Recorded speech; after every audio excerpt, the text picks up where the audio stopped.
Hello. I'm Shruti, and welcome to the Slow Craft Club.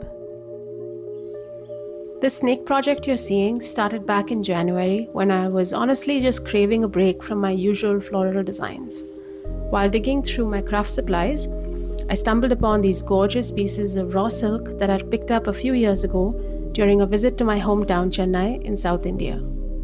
If you're not familiar with raw silk, it's quite different from regular silk, less processed, with this super cool nubby texture that gives it a lot of character. I originally bought this in a double shade orange and red version, but for this snake piece, I went with this beige and off white fabric instead. When I first started sketching, I thought I'd use tons of colors, but something told me to keep it simple this time. So you'll notice a more limited palette in the finished work, which I ended up loving. I won't talk your ear off throughout the video, but I'll pop in now and then to share little things that I learned along the way. Hopefully, you'll pick up something new while watching. Alright, let's get to it.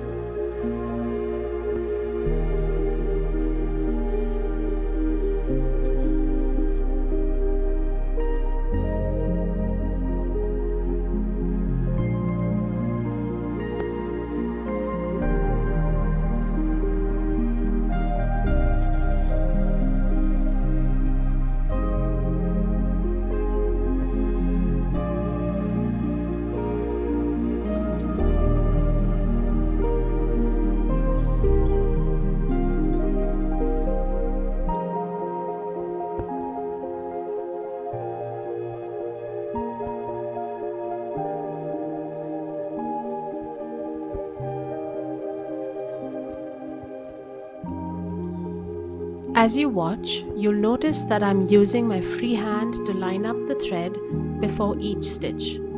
This little trick really helps create that uniform look, so when the whole section is filled in, everything will appear seamless.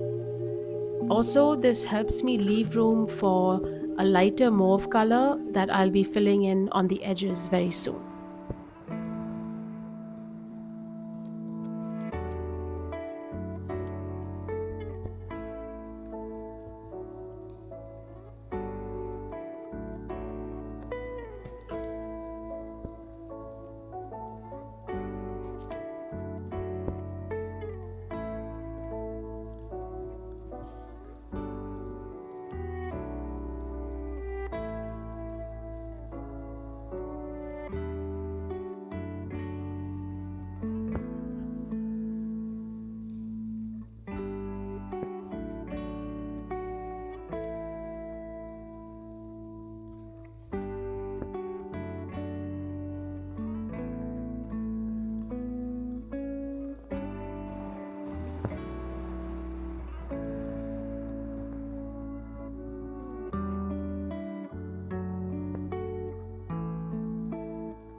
Curved lines can be one of the trickiest parts of embroidery. At least I found it to be pretty tricky. But I discovered that breaking them down into super tiny, straight stitches creates a much smoother looking curve. Try this mini exercise if you have a pencil or pen near you. Challenge yourself to use only straight lines to fill a curved edge. How would you approach it? I'd love to know if this technique works for you or if you have something of your own, like a special method. Maybe drop it in the comments below and share it with the rest of us.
I'm a self taught embroidery artist and by no means an expert.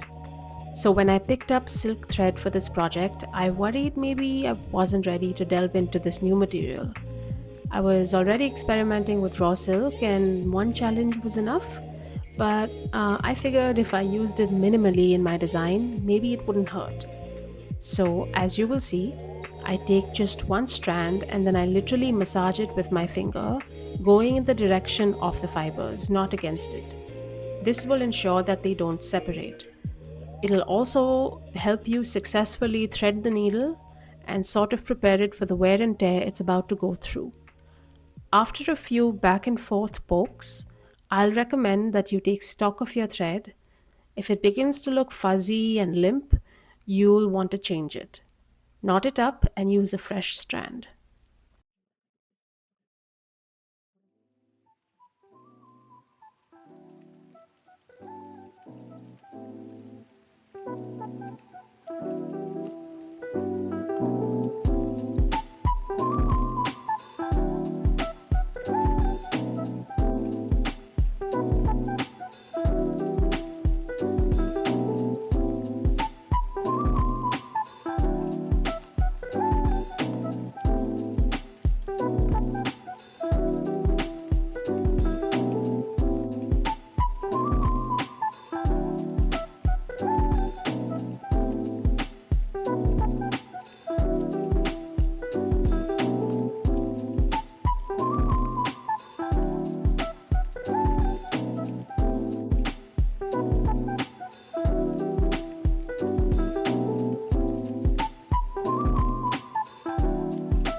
I learned this technique from Trish Burr, who suggests stitching the edge of a form with a split stitch before you go in with a satin or a long and short stitch. And who knew you could split a single strand of thread? It really gives you that crisp edge and it makes all the difference, I feel.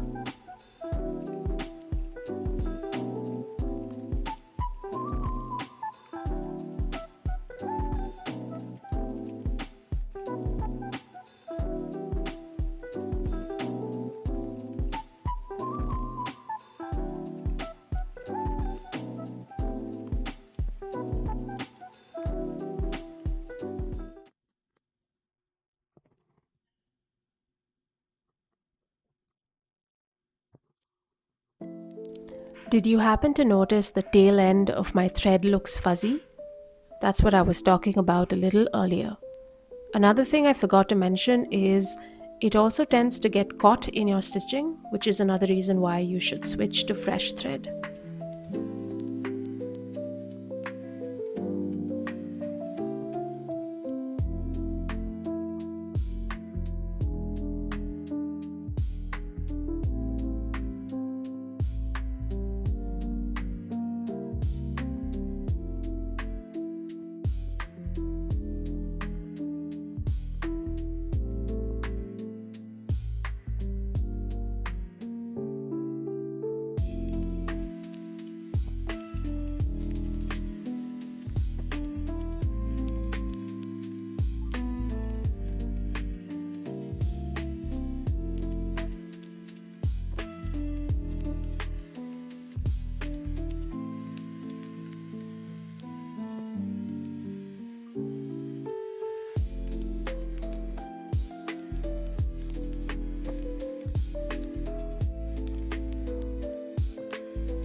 When you learn from YouTube and a mix of books and different artists, it's hard to pinpoint if something came from you originally or was it taught to you.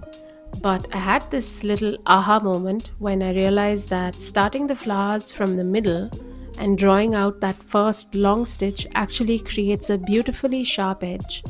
What's even better is that you get this really nice even spread of stitches that helps everything lay flat, which is exactly what you want for satin stitches.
If you've stuck around till now, thank you so much for watching.